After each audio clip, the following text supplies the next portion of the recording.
It kind of shows a pattern of behavior, though, too. If we're to look at previous incidents where the judge says we do not believe there was actual abuse that took place here, or one scintilla of truth, which I love that line, because there'd been other times where she had made these claims, and they kept coming back, going, "Yeah, I don't. There's nothing here that proves this," making an Right. incident out of something. So it does make me wonder a little bit, and this is in no way to deflect if there was some sort of abuse or dismissal of abuse, but people do make shit up, and I'm Oh wondering, God, yeah. I'm wondering how often some of these claims in the past of abuse and such were Ashley pushing the envelope with him as much as she could to almost to get him to try and do something that then she could go, "Look, see what he did to me," but he never actually did it. And Right. so those attempts never worked out. Going to court and the custody hearing, she didn't like that very much. They did. Here's what we're learning now, though, from at least allegations from his cousin, I believe, who spoke I believe, with Court TV the other day. They were talking about what was going on in those last moments. Doug, from what we understand, was actually under the impression that they were getting back together. Doug just didn't show up at the house. He was there helping her move things into this U-Haul under the impression that they were going to go to Massachusetts together to go live. And this was, they were working in tandem. It wasn't, I'm helping her move her stuff out. On the same point, on that same day, she's talking to her attorney saying, "No, I'm not, I don't want to do this. Let's get a plan for me to go to a hotel and then I'll move my stuff Monday." Unbeknownst to Doug, likely until that very afternoon when all of this, I guess, went down and mom's away at the park at the same time. Yeah, I mean, look, That's a we're weird gonna setup. see.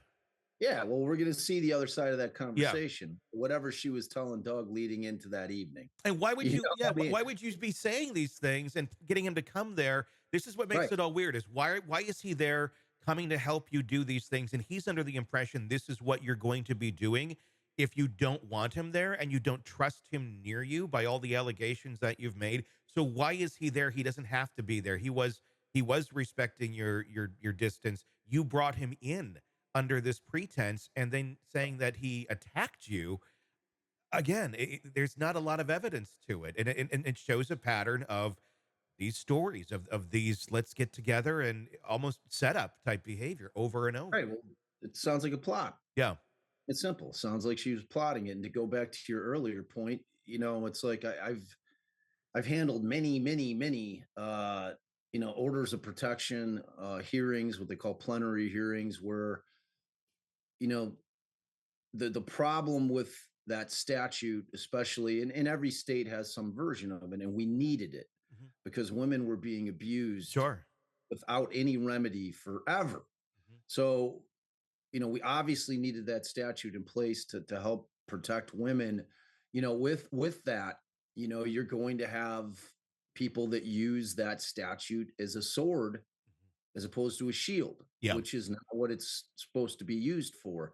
And to your point, where people use it to make up allegations, especially when it's relating to custody of children. That's in my experience where I would see the thing being used as as a sword as opposed to a shield to protect them, but instead to get one or the other out of the house in anticipation of divorce, so they then had control of the house and residential. They had the residential ownership of the house during the pendency of the divorce, and typically that meant that they had the kids. So it started getting abused, which is a shame because we need these statutes to help protect especially women sure. from abusive relationships. But to think that they're not used like in an abusive fashion in order to try to set up a scenario to knock down the dominoes as you're heading into a what could be a very bitter divorce is just not realistic because it happens more frequently than you'd think. And it's always that thing that it creates when you run into one of them, like say as an attorney, where you're like, wow, yeah, like because like when you have a client come in and they're like, yeah, she's making all this shit up, you're always taking it with a grain of salt. Mhm. right? You're like, okay, well, I hear what you're saying, but I'm going to wait to see what the discovery is on this thing. I want to hear what evidence they have of the abuse that they're claiming took place, and then we'll kind of land from there because you'll get those stories from clients who are like, oh yeah, she's nuts. Like everything she's saying is a complete lie. I swear to God, to you, but you have no way to know. Sure. Even as an attorney, you can't know. Mhm. And then when things start to bear themselves out, and sometimes it takes years, years where you have a parent that's lost, visitation with their kid based strictly on allegations made by the other party with really nothing else to back it up. Mhm.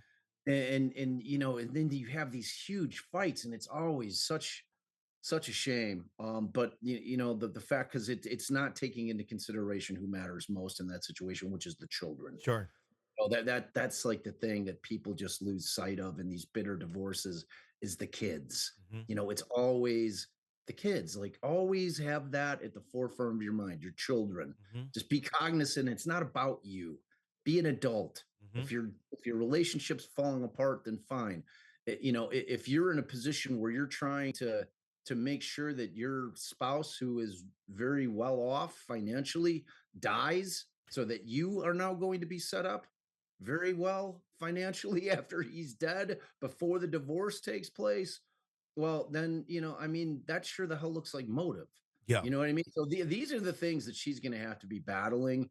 And I fully anticipate that the state will be bringing in any type of protective order that she tried to go in and get, wherein they had a hearing, because that's all under oath. That's Mhm. all on record. They're going to bring it in and say, look, they heard the evidence and this is what the judge was saying then.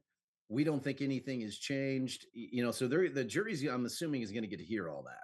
Yeah. As far as I'm concerned, they're prior bad acts, and it just kind of goes to show, what she does. So it's going to be interesting, though. It always is, because you never know what a jury's going to do Well, ever. especially, yeah, something like this where it's a lot of, she said he can't say anymore, and there isn't a lot of evidence. And Right, how do you decipher this? How do you determine what's true? Because you certainly don't want to not believe a true victim, but like you said, right. some people will use that shield as a sword, and that has to be called out when it happens. And Right. this one looks like that could very well be the case, but that's why we got the trial. That's why we'll go through the evidence and see what it That's it, all man. Always, shows. always got to wait to trial. Yep, exactly. Yeah. Hey, thanks for checking out the video. Be sure to follow us wherever you download podcasts, and especially Apple Podcasts, where you can get advanced episode and premium content on our premium channel right there. Also, be sure to follow us on social media so you don't miss any breaking updates on the stories that matter to you most. We're on TikTok, X, Instagram, Facebook. Just search Hidden Killers Podcast with Tony Brueski, and you'll find us right there. Again, thanks for watching.